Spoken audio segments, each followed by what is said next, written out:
প্রিয় শিক্ষার্থীরা, আসসালামু আলাইকুম। আলমগীর এডুকেশন হাবের পক্ষ থেকে সবাইকে স্বাগতম। আজকে আমরা উচ্চতর গণিতের 14 অধ্যায়ের টাপ ভিত্তিক 3টি সৃজনশীল প্রশ্ন নিয়ে আলোচনা করব, যা সকল বোর্ডের জন্য খুবই গুরুত্বপূর্ণ।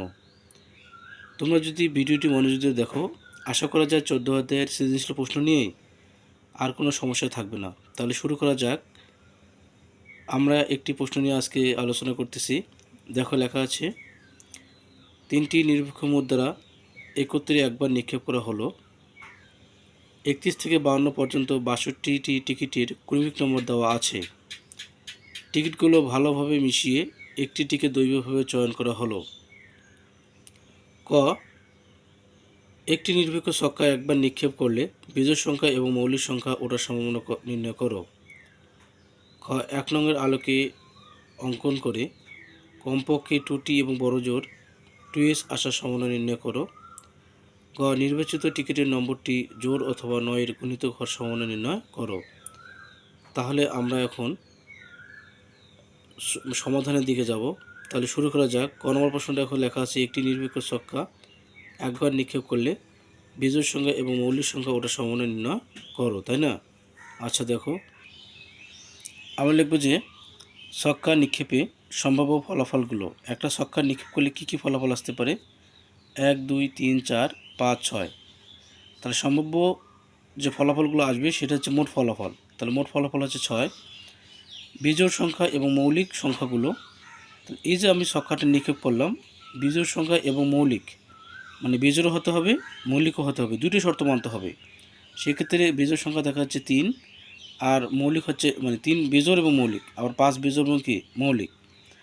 2 যদিও বা মৌলিক কিন্তু বিজোড় নয়, এই জন্য আমরা দুইটা সংখ্যা লিখলাম।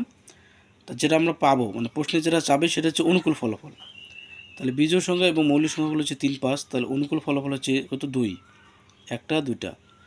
অতএব বিজোড় সংখ্যা এবং মৌলিক সংখ্যা ওঠার সম্ভাবনা সমান নিচে হচ্ছে মোট ফলাফল, উপরে হচ্ছে কি অনুকূল ফলাফল। তাহলে আমরা মোট ফলাফল আছে আমাদের 6, অনুকূল ফলাফল হচ্ছে কত? 2। তাহলে 2 1 2, 3 2 6, উত্তর 3 ভাগের কয় ভাগ? 1 ভাগ। এটাই অ্যান্সার। আশা করা যায় তোমরা অঙ্কটি বুঝতে পেরেছো। ক নম্বর শেষ, এবারে খ নম্বরে যাওয়া যাক।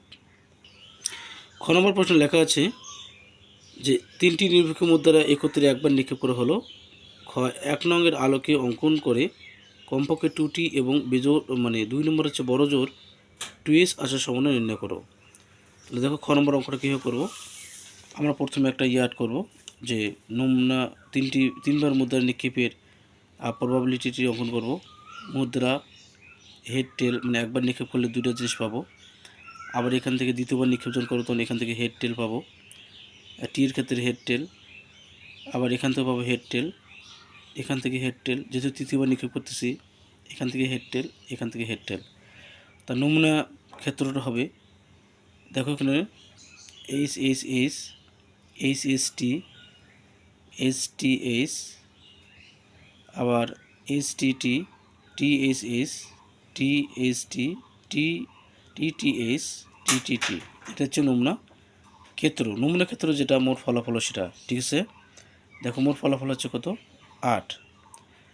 আমাদের প্রশ্ন বলা হচ্ছে যে কমপক্ষে 2টি আসার অনুকূল নমুনা ক্ষেত্র। কমপক্ষে 2টি বলতে কী বোঝানো হয়? মানে কমপক্ষে 2টি থাকবে, 3টে থাকলে কোনো সমস্যা নাই, কিন্তু 2টার কম হওয়া যাবে না। এই জন্য এখানে একটা নেওয়া যাবে না, এখানে নেওয়া যাবে না। তাহলে এস টি 2টা আছে, আবার টিএসটি এটা 2টা আছে, টিটিএস, আবার টিটিটি। তাহলে এখানে কমপক্ষে 2টি আসার অনুকূল নমুনা ক্ষেত্র হচ্ছে কয়টা? 4টা। অতএব কমপক্ষে 2টি আসার সম্ভাবনা, নিচে হচ্ছে মোট ফলাফল, উপরে হচ্ছে কি অনুকূল ফলাফল। 4 কে 4, 4 দুগুণে 8, তাহলে কত হচ্ছে? হাফ। আশা করি তোমরা এই যে কমপক্ষে 2টি আসার বিষয়টা বুঝছো। তাহলে পরে বড়জোর, এবারে দেখব যে বড়জোর 2s আসার অনুকূল নমুনা ক্ষেত্র। বড়জোর 2টা এস হতে হবে, কিন্তু 2টার বেশি হওয়া যাবে না। এই জন্য HST, STS, STT, TSS, TST, TTS, TTT. তার মানে বড়জোরের ক্ষেত্রে যদি নাও থাকে তাহলে সেটাও নিতে হবে। তাহলে অনুকূল ফলাফল কত? 7টা। অতএব বড়জোর 2s এর সম্ভাবনা 8 ভাগের কয় ভাগ? 7 ভাগ। ঠিক আছে। এবার গ নম্বর অঙ্কটা দেখো। গ নম্বরে বলা আছে যে 31 থেকে 52 পর্যন্ত 22টি টিকিটের ক্রমিক নম্বর দেওয়া আছে। গ, নির্বাচিত টিকিটের নম্বরটি জোড় অথবা 9-এর গুণিতক, মানে 9-এর গুণিতক হবে, 9-এর গুণিতক হওয়ার সম্ভাবনা নির্ণয় করো, তাই না নাকি? আচ্ছা দেখো, 31 থেকে 52 পর্যন্ত মোট টিকিটের সংখ্যা 22টি। তাহলে মোট টিকিটের সংখ্যা যত, মোট ফলাফল তত, তো 22 জোড় অথবা 9-এর গুণিতক সংখ্যাগুলো, মানে জোড় হতে হবে নতুবা 9-এর গুণিতক হতে হবে। তাহলে 32, 34, 36, 36 কিন্তু 9-এর গুণিতক আবার জোড়, 38, 40, 42, 44, 45 কিন্তু 9-এর গুণিতক, 5 লং 45, 46, 48, 50, 52। অনুকূল ফলাফল হচ্ছে কত? 1, 2, 3, 4, 5, 6, 7, 8, 9, 10, 11, 12। অতএব নির্বাচিত সংখ্যাটি জোড় অথবা 9-এর গুণিতক হওয়ার সম্ভাবনা নিচে হচ্ছে মোট ফলাফল, অপর হচ্ছে অনুকূল ফলাফল। 6 দুগুণে 12, 11 দুগুণে 22, 6/11, এটাই অ্যান্সার। আশা করা যায় তোমরা এই টাইপের অঙ্কটি বুঝছো। তাহলে পরবর্তী টাইপ দেখার আমন্ত্রণ জানিয়ে আজকে এই পর্যন্ত। আসসালামু আলাইকুম।